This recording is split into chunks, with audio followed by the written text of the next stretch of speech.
Hi guys, it's been a month since I have this Osmo Pocket 2 and I've really grown to like it a lot. To be honest, I was never a huge fan of the Osmo Pocket 1.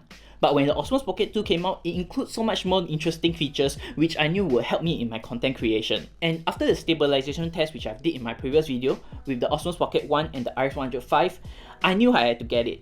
So here today, I'll be sharing with you guys 7 reasons why I think you should get the DJI Pocket 2 with the creative combo. But first, let me preface this video by saying that I will not be covering all the different formats, shooting modes, and the setups of the Osmo Pocket 2. Secondly, the first 3 reasons will be covering solely on the Osmo Pocket 2, while the following 4 I'll be covering on the creative combo. So take note and let's get started on the very first reason.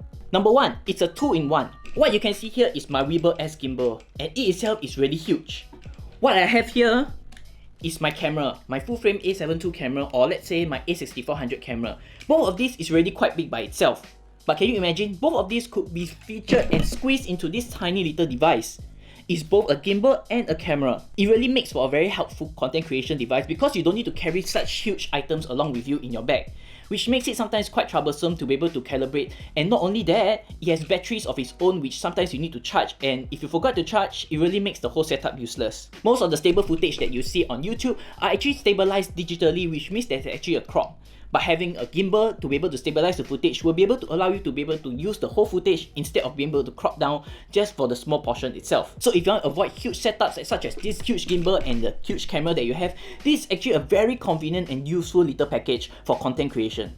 Number 2, the selfie screen. Now this selfie screen is actually very responsive. You're able to touch to focus and be able to do different adjustments to the settings itself, comparing it with other cameras which I have. Here I have the RX100 Mark V, and the screen itself is, although it's huge, you're unable to touch to be able to focus or be able to change anything in your settings. Yes, I know the RX107 has improvements, but you're still unable to change the settings from the menu itself, while this little Pocket 2 is able to do that and even more. Above just having a very clear and responsive touchscreen, it's also very small when you're moving around. When you're moving around comparing with using this Sony RX100 and this Osmo Pocket, this will less likely knock into objects comparing with this little camera. So the size itself is really important and it is really a drawing factor for me to be able to use this rather than other cameras. Number 3, active tracking. While other cameras you need to get this separately or having it attached to your phone, this little Osmo Pocket has an active tracking inbuilt into it. You do not need external device to be able to help this to track you and your face while you're moving around, which makes things very easy and very efficient. All you need to do is draw or touch the subject twice and the green box will appear to track your motion. Now having it is just like having another camera person on the scene itself, which is really helpful if you are shooting alone. Now of course, do not expect it to be as good as technology such as Elderchrome, but for just normal YouTube usage, I find it to be very efficient and very useful. Something I also recently discovered is that if you are planning to use this USB adapter and attach the mobile to your phone, it works slightly better as the screen is larger and the tracking just somehow is able to track a little bit better. Now that I've finished the first 3 reasons on the Osmo Pocket itself, let's move on to the creative combo if you are planning to get it and the reasons why. Number 1, the wide angle lens. Now most kit lenses on your cameras cover a range of about 26 to 28 mm. The DJI Pocket 2 starts at about 20 mm, which is really good and even a huge improvement from the Osmo Pocket 1, which starts at about 26 mm on a 35 mm scale. And if you ever find that 20mm is not wide enough for vlogging, there's actually a wide angle lens inside the creative combo over here, which extends your focal range up to 15mm, which is really wide and useful if you are in tight spaces. Personally, most of the time I use this without the wide angle lens as it's really wide enough, but I know in dire circumstances or in very tight areas, this comes in very handy and very useful just putting it inside the casing itself. Don't worry, I'll be covering the casing in a slightly later point. Number 5, the do-it-all handle. If you notice, this gimbal is slightly larger in size because of this small little portion here, which is called the do-it-all handle.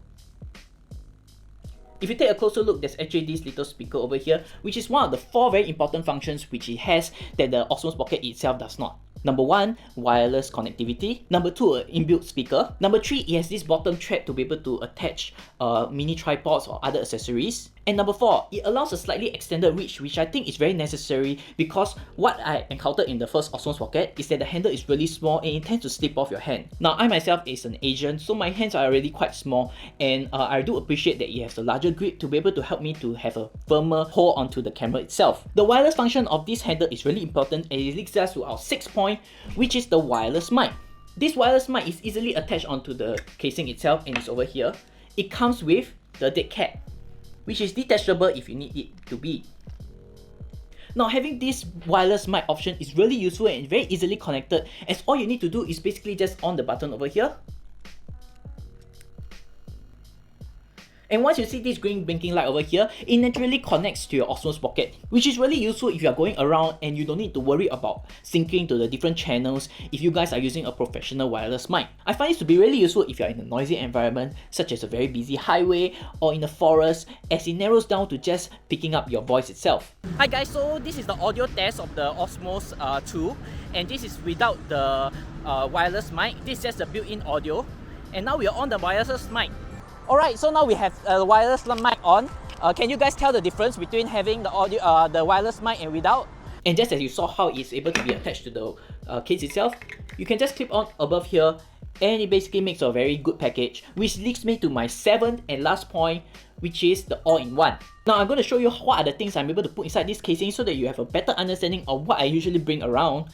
So for a start, just like I said, the wireless mic, this little USB adapter, the wide angle lens, which I've mentioned, and the mini tripod, which actually was at the bottom of this do-it-all handle. Let's put it together. So first, the mini tripod, the wide angle lens, the USB module, then the Osmos Pocket itself,